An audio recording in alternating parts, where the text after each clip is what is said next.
A firm wishes to maintain a growth rate of 11.5% and a dividend payout ratio of 30%. The ratio of total assets is sales is constant at 0.60 and profit margin is 6.2%. If the firm also wishes to maintain a constant debt to equity ratio, what must it be? So what we're trying to determine is, what is the current debt to equity ratio? Because if we can determine what the debt to equity ratio is, then we can maintain it. But we're giving our debt to equity ratio from our formula sheet is our total debt divided by our total equity. So the one we're trying to determine is debt to equity ratio, which of course is our total debt divided by our total equity.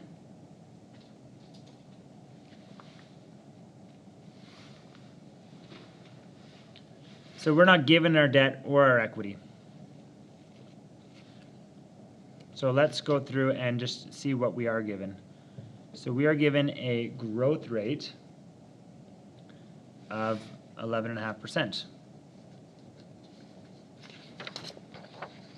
So our internal growth rate, our growth rate is 11.5%. So what we can do is, we'll just write that here. Our internal growth rate is 0.115. It is equal to our return on assets times our, which is our retention rate, divided by 1 times ROA times R. Okay, our retention rate is similar. How much of our income do we keep? Well, we keep 70% of it, right? If we pay out 30, we keep 70. But now we need to determine what our ROA is, and let's see if we know what our ROA, if we have the formulas for that, or anything to support that. Our return on assets is net income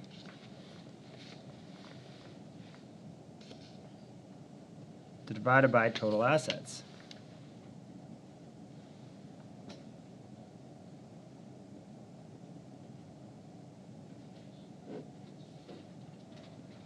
So we'll come back to these.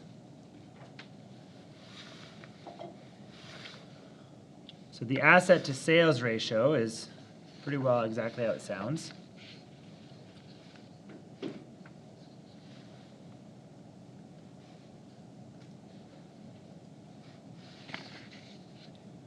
Let's just look for our asset to sales.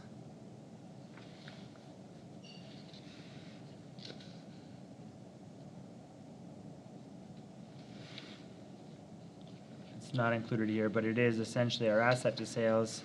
It's exactly what it sounds like. So our asset to sales ratio is, or we can say 0.6 equals our total assets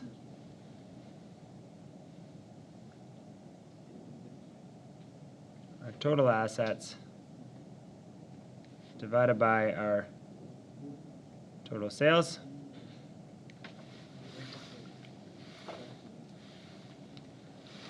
And then our profit margin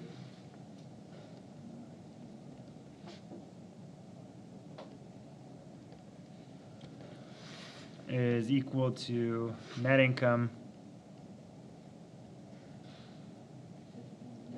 divided by sales. So that would be 0.062.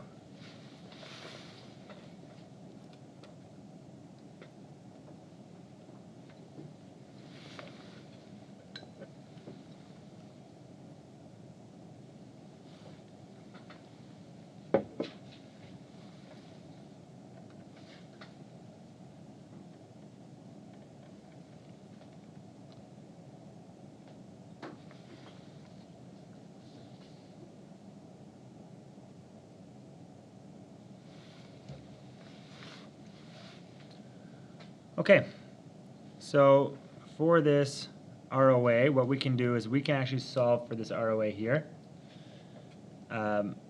We can solve for this ROA, and then we can enter that ROA here, because this is, we know our retention rate is 0.7, so this is the only formula that we don't have anything included for.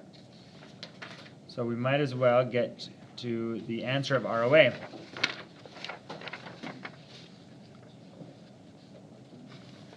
So 0.115 equals ROA times 0.7 divided by 1 minus ROA times 0.7.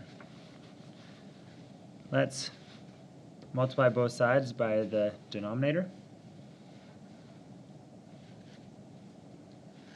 And we get 0.115 times 1 minus ROA times 0.7 equals, and I'm just going to rewrite ROA times 0.7 just to 0.7 ROA. Just easier that way. And that's the same for this one. So then when we expand this, we get 0.115 minus 0.7 times 0.115 is 0.0805 ROA equals 0.7 ROA. We can just combine these. 0.115, if we add this to both sides, we will get 0.7805 ROA, and then we can take and divide this 0.785 from each side. So we'll switch our ROA to equal 0.1473. So now we have a number for the return on assets. So based on that, we can say, well, ROA is 0.1473. And over here we can say 0.1473 is equal to our net income divided by total assets. So we're making some progress.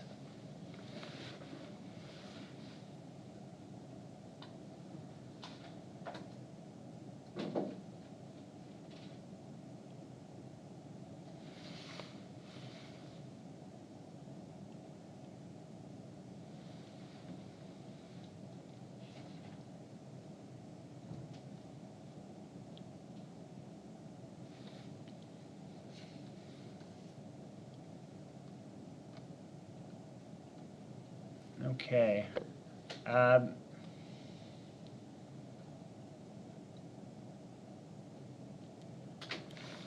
So now I'm just looking back at my notes.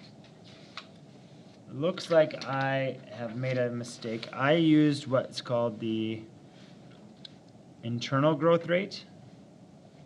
But since we want to maintain debt to equity, we should have used the sustainable growth rate. So this should be the sustainable growth rate. So this ROA is actually our ROE.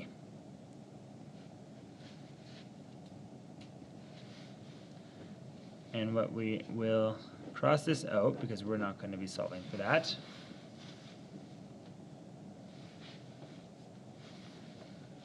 So our ROE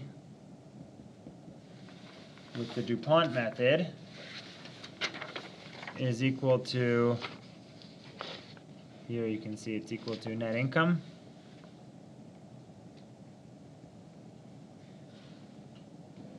divided by sales times sales divided by assets times assets equals equity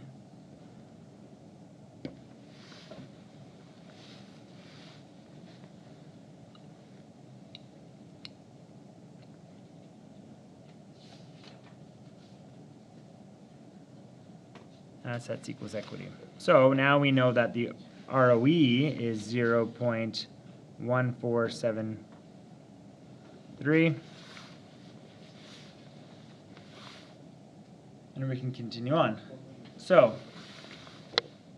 this number is equal to net income over sales. Well, what is net income over sales? It's our profit margin. So we know that this is 0.062.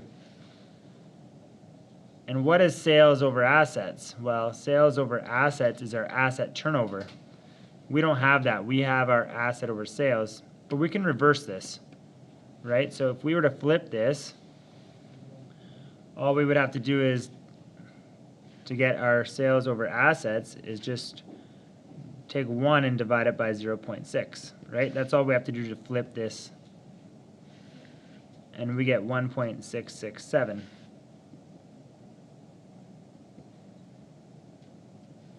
So now we've got, and then finally, we need assets over equity.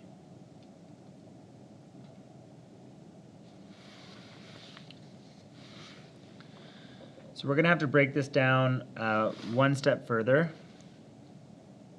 Assets over equity. So let's go to, what is assets over equity?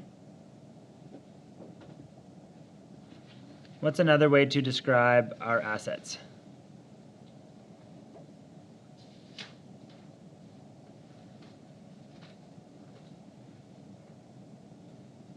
What is asset? What will your assets always equal?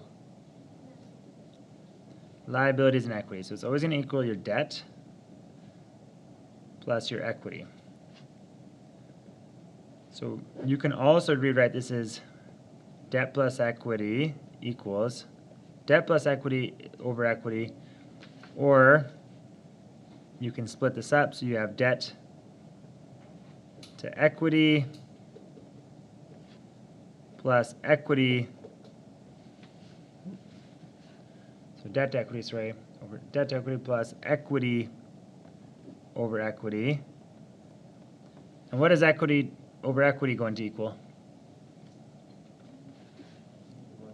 1. Debt to equity plus 1. Right? So now when we put this back in here, we can take this debt over equity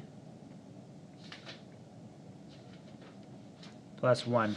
Now, finally, what are we solving? What was the whole purpose of this? What are we trying to solve for?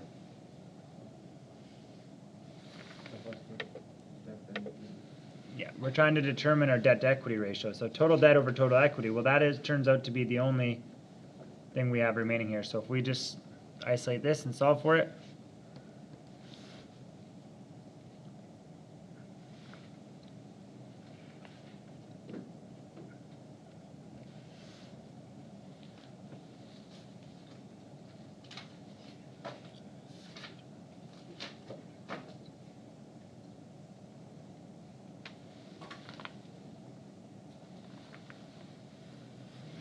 actually we'll save this for one moment. 0.1473. So this is together. So 0.062 times 1.667 is 0.1033 times debt to equity plus 1. So we'll just divide both sides by this. And we'll switch the debt to equity plus 1 over here. 1 plus debt to equity equals 1.425. And then we can just get rid of this 1 by lessing it from both sides. 0.425 is our debt to equity. So through a variety of formulas and connecting the dots with the DuPont, we were able to determine that our debt to equity ratio